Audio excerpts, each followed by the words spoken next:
ஆனா வாங்கண்ணே, வணக்கங்கண்ணா. நம்ம ரேஞ்சுக்கு 1/2 மணி நேரம், 1 மணி நேரம்லாம் பேச முடியாதுங்கண்ணா.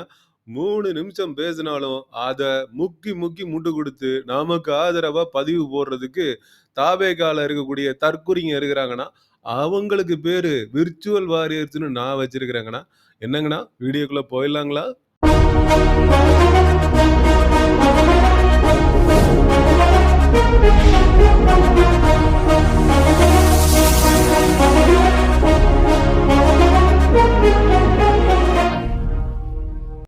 பேசுனது 3 நிமிஷமா இருந்தாலும், அண்ணன் வந்து பட்டைய கிளப்பிட்டார்ல, மாஸ் பண்ணிட்டார்ல. பனையூர் பண்ணையாருன்னு தானடா கிண்டல் பண்ணிட்டு இருந்தீங்க. எங்க அண்ணன் பார்றா இறங்கி வந்து, அப்படியே வந்து ஆர்ப்பாட்டத்துல கலந்துக்கிட்டு 3 நிமிஷம் பேசிட்டு போயிருக்கார்றா. 3 நிமிஷம். அ இந்திய வரலாற்றிலேயே, அது என்னடா இந்திய வரலாற்றுல, உலக வரலாற்றிலேயே 18 நிமிஷத்துல நடந்து முடிஞ்ச ஒரு ஆர்ப்பாட்டத்த பத்தி கேள்விப்பட்டிருக்கீங்களாடா? எங்க ஆர்ப்பாட்டம் நடந்து முடிஞ்சிருக்குடா. 3 நிமிஷம் பேசின ஒரு அரசியல் கட்சி தலைவர் இந்த உலகத்திலே யாருன்னு கேட்டா, எங்க தலைவர் தான்டா. என்ன மாதிரி ஒரு சம்பவம், நீங்க அத வந்து கலாய்க்கிறீங்களா? சமூக ஊடகங்கள்ல. நாங்க அதெல்லாம் விடமாட்டோம் அப்படின்னு சொல்லிட்டு, இந்த அணில் குஞ்சுகள்லாம் ஒரு பக்கம் கதறிக்கிட்டு இருக்காய்ங்க. இன்னொரு பக்கம் என்னடா நடந்துச்சு இவங்களுடைய ஆர்ப்பாட்டத்துல அப்படின்னு சொல்லி எட்டி பார்த்தோம் அப்படின்னா, ஒருத்தன் வந்து நம்ம விஜய் அண்ணா பேச்ச கேட்டு வெறி ஏறி மரத்துல ஏறிட்டான். மரத்துல ஏறி மரத்தோட அப்படியே பாக்ஸிங் பண்ணிட்டு இருக்கான். எல்லாம் வந்து வெறி பிடிச்சிருச்சு அவனுக்கு.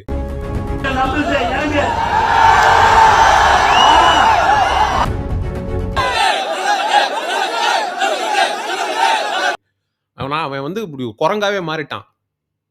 அதாவது குரங்குல இருந்து மனுஷன் வந்தான் அப்படிம்பாய்ங்க. இவிங்க எல்லாம் வந்து மனுஷனா இருந்து குரங்கா மாறி இருக்காய்ங்க. குரங்கு மாரி மரத்துல ஏறி மரத்தோட போட்டு பாக்ஸிங் போட்டு குத்திக்கிட்டு இருக்கான் அவன் பாட்டுக்கு. இன்னொரு பக்கம் என்னடான்னா, ஆர்ப்பாட்டத்துக்கு வந்துட்டு போனவன் பூரா பேரிகார்டு எல்லாத்தையும் அடிச்சு உடைச்சுட்டாய்ங்க.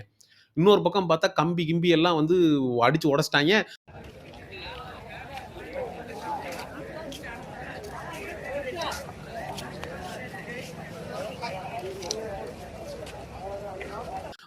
இரும்பு கம்பிய வந்து வந்ததுல ஒரு குரூப் இரும்பு கம்பிய ஆட்டைய போட்டு போயிட்டாய்ங்க. எதுக்கு? காய்லாங்கடையில போட்டு பேரிச்சம்பழம் வாங்கி திங்கிறதுக்கு. புரியுதா உங்களுக்கு? காய்லாங்கடையில போட்டு பேரிச்சம்பழம் வாங்கி திங்கிறதுக்கு, அங்க இருந்த அந்த கொடி கம்பம் ஊண்டியிருக்காங்கங்க. நல்லா கேளுங்க. கொடி கம்பம் ஊண்டியிருக்காங்க. அதுல தாவேகா கொடிய கட்டியிருக்காங்க. இவிங்க என்ன பண்ணியிருக்காய்ங்க, ஆர்ப்பாட்டம் முடிஞ்சு கிளம்பி போறப்ப, அந்த கொடி கம்பிய உருவிட்டு போயிட்டாய்ங்க. ஏன்னா எல்லாம் இரும்புல இருந்திருக்கு. இரும்ப எடைக்கு போட்டா கிலோவுக்கு இவ்வளோன்னு கிடைக்கும்ல. காய்லா கடையில போட்டு பேரிச்சம்பழம் வாங்கி திங்கலாம். இல்ல கோட்டர வாங்கி சரக்க போட்டு வீட்ல படுக்கலாம்ன்னு சொல்லிட்டு கிளம்பி போயிட்டாய்ங்க போல இருக்கு. சரி இந்த அணில் குஞ்சுக தான் இப்படி பண்ணிட்டாய்ங்க. நம்ம தலைவனாவது வந்து நல்லா பேசியிருக்காரா? அப்படின்னு சொல்லி தலைவன் என்ன பேசியிருக்காரு? அப்படின்னு சொல்லி இந்த 3 நிமிஷத்த பார்த்தா, அந்த 3 நிமிஷத்துல அஜித்குமார் அவர்களுக்கு மட்டும் நிதி கிடைத்தால் பத்தாது. திமுக அரசிலே பாதிக்கப்பட்ட 24 பேருக்கும் நிதி கிடைக்க வேண்டும். அவர்களுக்கு நீதி கிடைக்காவிட்டாலும் பிரச்சனை இல்ல. அதாவது அந்த 24 பேர் டிஎம்கே உடைய ஆட்சி வந்ததுக்கு அப்புறம் வந்து லாக்கப்ல வந்து இறந்திருக்கிறாங்க. அவங்களுக்கு நிதி கிடைக்கணும் அப்படின்னு சொல்லி பேசுறாரு. நிதிய இவிங்க குடுப்பாய்ங்க சரி, நீதிய யார் வாங்கி குடுக்குறது? அவிங்கள அடிச்சு கொன்னாங்கல்ல காவலர்கள், அவங்களுக்கு வந்து யாரு தண்டனை வாங்கி குடுக்குறது? அதெல்லாம் பத்தி பேசவே இல்ல. ஏன்னா பேசினது வெறும் 3 நிமிஷம் தானே. ஏன்னா அதெல்லாம் ஸ்கிரிப்ட்ல இல்ல. சரி இதெல்லாம் இருக்கட்டும். முக்கியமான மேட்ரு. முக்கியமான ஆள பத்தி பேசவே இல்லையே. அ இந்த அஜித்குமார் அவர்களுடைய கொலைக்கு மூளையாக இருந்து செயல்பட்டது யாரு? நம்ம நிக்கிதா. அந்த நிக்கிதாங்கிற பொம்பளைய பத்தி வாயவே தொறக்கல. ஏன்னா, அடுத்த படத்துல அவங்க தான் உங்களோட ஜோடியா நடிக்கிறாங்களா? அவங்க கூட தான் சேர்ந்துகிட்டு, உங்க அம்மா என்ன சேர்த்து வைப்பாளா? அப்படின்னு சொல்லி ஏதாவது டான்ஸ் கீன்ஸ் ஆடலான்னு இருக்கிறீங்களாண்ணா? அவங்கள பத்தி வாயே தொறக்கலையேண்ணா, அந்த பொம்பளைய பத்தி. அந்த பொம்பள தான் இல்லாத நகைய இருக்குன்னு கம்ப்ளைண்ட் குடுக்குது.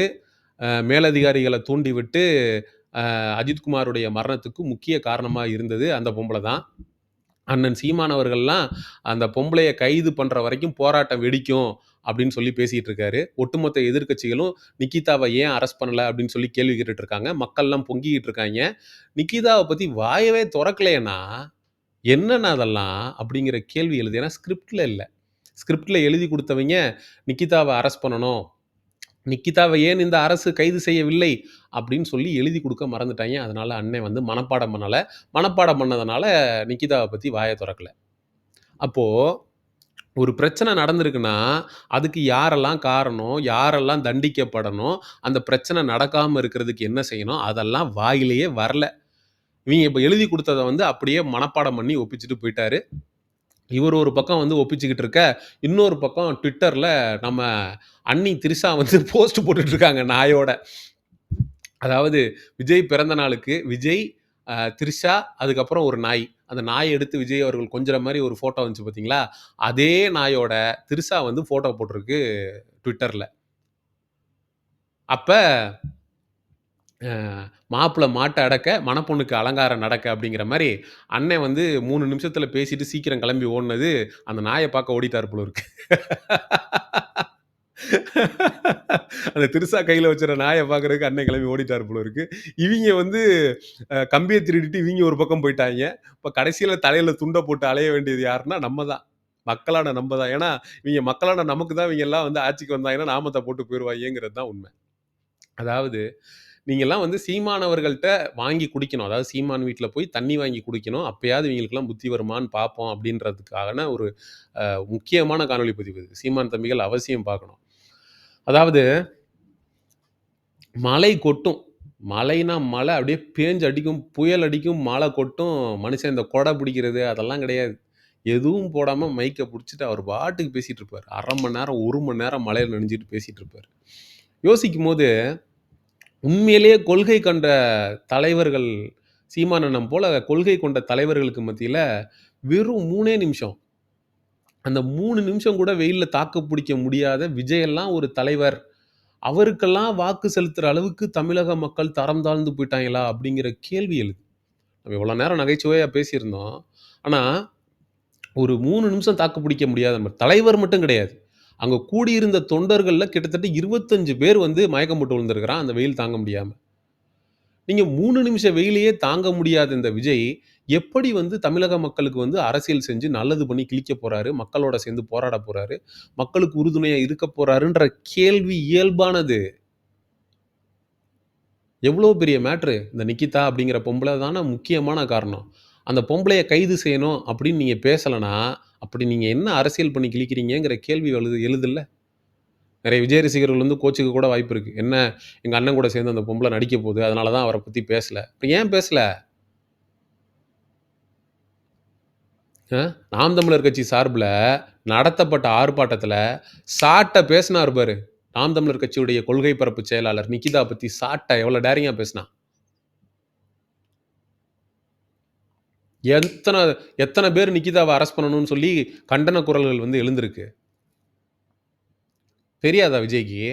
நிக்கிதாங்கிற பொம்பள தான் காரணம். அந்த பொம்பளைய பத்தி நம்ம பேசணும். அழுத்தம் குடுக்கணும் அப்படின்னு. இதெல்லாம் பார்க்கும்போது தான் விஜய் டிஎம்கே உடைய பி டீமா இருப்பாரோங்கிற சந்தேகம் வலுக்குது. மேல இருக்கிறவன் எழுதி குடுத்த ஸ்கிரிப்ட மட்டும் அப்படியே படிச்சுட்டு போயிற வேண்டியது. அப்படியே பட்டும் படாம, தொட்டும் தொடாம. அதாவது முதலமைச்சர் அவர்களே, நீங்க அஜித்குமார் அவர்களுடைய அம்மாட்ட சாரி கேட்டீங்க. மிச்சம் இருக்கிற 24 பேர்ட்டயும் சாரி கேட்டுருங்க. அப்புறம் நிதி குடுத்துருங்க. ஏன் இன்னும் கெஞ்சுங்களேன். ஐயா, சாமி, ராசான்னு துண்ட அப்படி மடிச்சு வச்சுக்கிட்டு அப்படியே கெஞ்சுங்களேன். ஐயா, ராசா அப்படின்னு. என்னய்யா கெஞ்சிக்கிட்டு இருக்கீங்க? 24 பேர்ட்டயும் சாரி கேட்டுருங்க. அடிச்சு தட்டி கேட்க வேணாம். நிதியும் வரணும், நீதியும் வரணும் அந்த 24 பேருக்கும் அப்படின்னு. அந்த நிக்கிதான்ற பொம்பளைய அடுத்த 24 மணி நேரத்துல கைது பண்ணலன்னா, அடுத்த போராட்டம் வெடிக்கும்னு சொல்லியிருக்க வேணாம். தட்டி பேசியிருக்க வேணாம். இந்த 3 நிமிஷத்துக்கு இந்த அணில் குஞ்சுகள்லாம் உட்காந்துக்கிட்டு, ஃபயர் விட்டுக்கிட்டு ஏதோ ஒரு என்னமோ பெருசா நட்டமா தூக்கி இவர் நிறுத்திட்ட மாரி இந்த 3 நிமிஷத்துல, இவங்க ஏதோ ஃபயர் விட்டுக்கிட்டு, ட்ரெண்ட் பண்ணிக்கிட்டு, ஏதோ எங்க தலைவர் பெருசா சாதனை பண்ணி கிழிச்ச மாரி பேசிட்டு உட்காந்துருக்கிறாய்ங்க. இந்த 3 நிமிடம் என்பது கோமாளித்தனத்தின் உச்சம். விஜய் யாருன்றத நாங்கல்லாம் பேசி வெளியில கொண்டு வரணுங்கிறது இல்ல. இன்னும் ஒரு 4 ஆர்ப்பாட்டம் இந்த மாரி நடத்துனாங்கன்னா, விஜய் யாருன்றது மக்களுக்கு தெள்ள தெளிவா தெரிஞ்சு போயிடும்.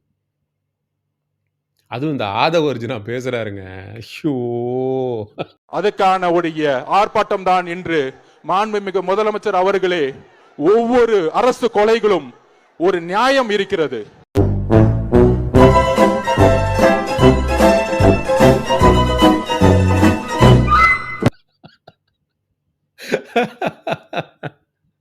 Aadhav Arjuna, Bussy Anand, Vijay good combination. நீங்க எல்லாம் சேர்ந்து அரசியல் பண்ணி நான் சொல்றதெல்லாம் வந்து உண்மை அப்படின்னு நினைச்சீங்கன்னா, இந்த வீடியோவ நெறைய பேருக்கு கொண்டு போய் பகிருங்க. லைக் பண்ணுங்க, ஷேர் பண்ணுங்க. நம்ம சேனல சப்ஸ்கிரைப் பண்ணுங்க. கவலை தோய்ந்த உங்கள் முகம் கண்முன்னே தெரிந்தாலும், கட்சிப் பணி பின்னால் அழைப்பதால் செல்ல வேண்டியதாயிற்று. அடுத்த ஒரு காணொளி பதிவில் சந்திப்போம். அண்ணா வாங்கண்ணா, வணக்கங்கண்ணா. என் நெஞ்சில் குடியிருக்கும் என்னுடைய சப்ஸ்கிரைபர்களே! அடுத்த காணொளியில் சந்திப்போம். நன்றி. வணக்கங்கண்ணா.